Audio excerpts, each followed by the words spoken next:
Think about it. People wake up in the morning, they begin to think about their problems.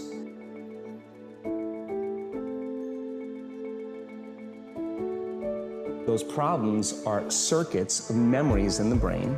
Each one of those memories are connected to people and things at certain times and places. And if the brain is a record of the past, the moment they start their day, they're already thinking in the past.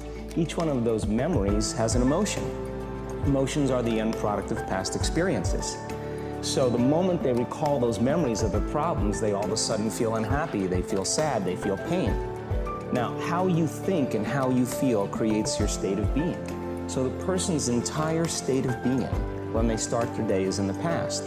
So what does that mean? The familiar past will sooner or later be predictable future. So if you believe that your thoughts have something to do with your destiny, and you can't think greater than how you feel, or feelings have become the means of thinking, by very definition of emotions, you're thinking in the past. And for the most part, you're going to keep creating the same life. So then people grab their cell phone, they check their WhatsApp, they check their text, they check their emails, they check Facebook, they take a picture of their feet, they post it on Facebook, they tweet something, they do Instagram, they check the news, and now they feel really connected to everything that's known in their life. And then they go through a series of routine behaviors. They get out of bed on the same side, they go to the toilet, they get a cup of coffee, they take a shower, they get dressed, they drive to work the same way, they do the same things, they see the same people, they push the same emotional buttons, and that becomes the routine, and it becomes like a program. So now they've lost their free will to a program, and there's no unseen hand doing it to them. So when it comes time to change, the redundancy of that cycle becomes a subconscious program. So now 95% of who we are by the time we're 35 years old is a memorized set of behaviors, emotional reactions, unconscious habits, hardwired attitudes, beliefs, and perceptions that function like a computer program.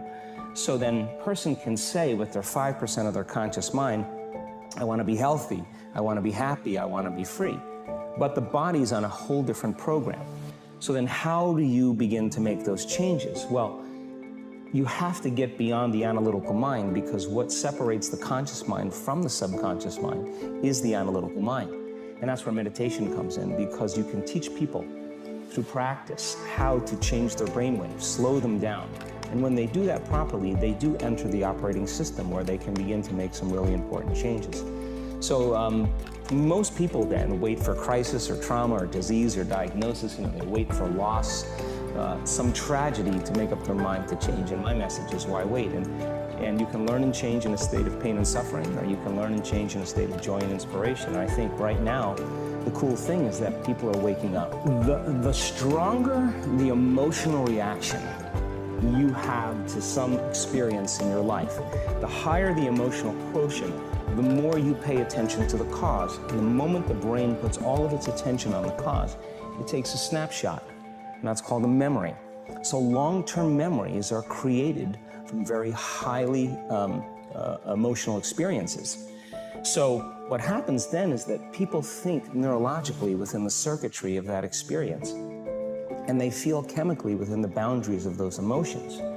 And so when you have an emotional reaction to someone or something, most people think that they can't control their emotional reaction. Well, it turns out if you allow that emotional reaction, it's called a refractory period, to last for hours or days, that's called a mood. I say to someone, hey, well, what's up? You say, I'm in a mood. Well, why are you in a mood? Well, I had this thing happen to me 5 days ago, and I'm having one long emotional reaction. If you keep that same emotional reaction going on for weeks or months, that's called temperament. Why is he so bitter? I don't know, let's ask him. Why is he so bitter? Why are you bitter? Well, I had this thing happen to me 9 months ago. And if you keep that same emotional reaction going on for years on end, it's called a personality trait. And so learning how to shorten your refractory period of emotional reactions is really where the work starts.